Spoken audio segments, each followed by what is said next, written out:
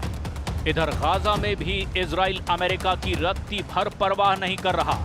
वो पूरे गाजा पर कब्जा करने का प्लान बना चुका है और इसीलिए पूरे गाजा में इजराइल हमले पिछले हफ्ते तक बेहद तेज हुए हैं। यानी अमेरिका की विदेश नीति, कूटनीति और रणनीति को पुतिन और नेतन्याहू ने मिलकर के बर्बाद कर दिया है। अब ऐसे हालात में ट्रंप अपने करीबियों से कैसे निपटेंगे, ये देखना भी दिलचस्प होगा।